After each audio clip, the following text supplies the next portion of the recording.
Good evening. Tonight, a fugitive still on the loose after evading police in the Gibson Flats area just south of Great Falls. 42-year-old Marcus Logan is considered dangerous and could be armed. And police did confirm with us just before news time that a female has been detained in connection to the incident. Our Tavarius Haywood has the latest. Good evening, Montana. I'm Taylor Chase. Breaking news tonight, a structure fire on the 1500 block of 28th Avenue South. Reported just before 8 p.m., Great Falls Fire Rescue is responding along with the Montana Air National Guard. Multiple engines are on the scene. This video you're seeing here taken from the Great Falls Fire Rescue Facebook page. Great Falls Fire and Rescue tells KFBB the fire started in a house that is currently under construction. Another house next door also caught on fire. Officials say there is significant damage to both structures. Good news though, no occupants found in either home. Crews are still at the scene looking for hot spots. They have not yet begun an investigation into the cause of the fire. We will of course continue to update you on air and online as we learn more information. And welcome back. We are live at the 33rd annual Christmas stroll. I'm here with Taylor Chase. We're having a good time. We are bundled up though. I mean, head to toe. We're freezing. What you can't see are the hand warmers that we have under our gloves. Well, you don't even, oh my gosh, you don't have gloves. I'm so sorry. Okay, but really what I want to talk about tonight, this is a great opportunity for friends, family, everyone in the community to get together. And it's also a really good reminder of what we're so lucky to have here in Great Falls with the great people, the great town. And one woman here in Great Falls is really showing those true colors. She has dedicated her life to giving back to those less fortunate, even after overcoming so many things herself. So let's take a look. All right, thank you, Rachel, for that report. We continue our statewide coverage and head to northwestern Montana, where we find our Mar and Sue. And Marn, what can you tell us about conditions on the western part of the state? Taylor, I'm here at the Amtrak station in Whitefish.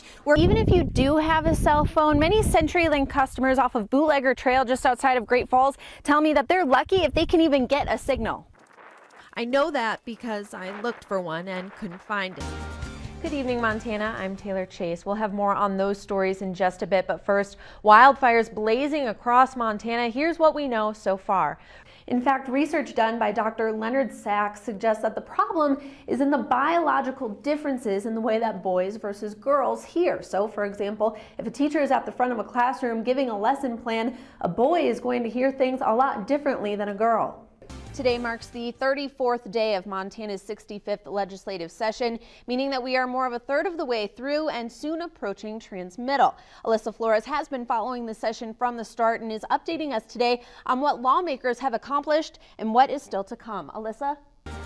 Meth-contaminated properties have proven to be incredibly dangerous to those living in those homes, especially children. Good evening, everyone. I'm Morgan Davies. We start off tonight with this story surrounding the methamphetamine problem here in Montana.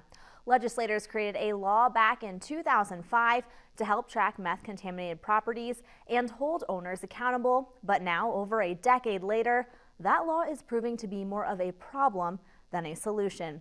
Our Taylor Chase investigates. My name is Dan McIntyre, and I own the Hubdy Murray Nelson meth-contaminated site in Conrad, Montana. Dan's story begins nearly a decade ago when he rented out his house to his niece and her friends, who then smoked meth. Turns out my neighbors saw some things, but they knew she was my niece, and they liked me, and they wanted to cut her some slack, so they didn't want to create problems in the family. The property was then listed as a meth-contaminated site under the Department of Environmental Quality, and that's when McIntyre's nightmare truly began. I wasn't notified by Sheriff's Department or other authorities. I was notified by friends who live in the area. House Bill 60, passed in 2005, lays the groundwork for meth-contaminated sites and how to clean them up. I think that the law was passed without full consideration of what they were addressing. Yeah, that's the hottest area of the house. And even those in charge of the cleaning agree that there are some problems. So there is some problems with the law and in the equity of it and how it's enforced and how properties are put on the list. In fact, Yellen says based on the contamination he's seen in other locations, McIntyre's place probably shouldn't be listed at all. I just tested a unit last week in Kalispell that is the state record, and it was 900 micrograms per 100 centimeters square, and it's a non-listed property.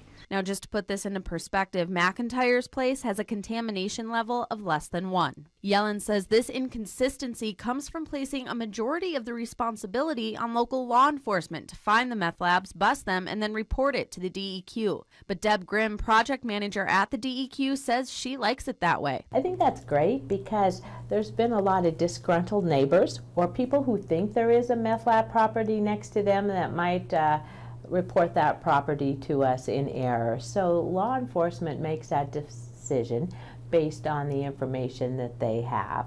McIntyre, Yellen, and Grimm all come from 3 very different positions in this story, but the one thing that they all agree on is that if things are going to change, it's up to our legislators. And in the meantime, we're going to have to figure it out on our own.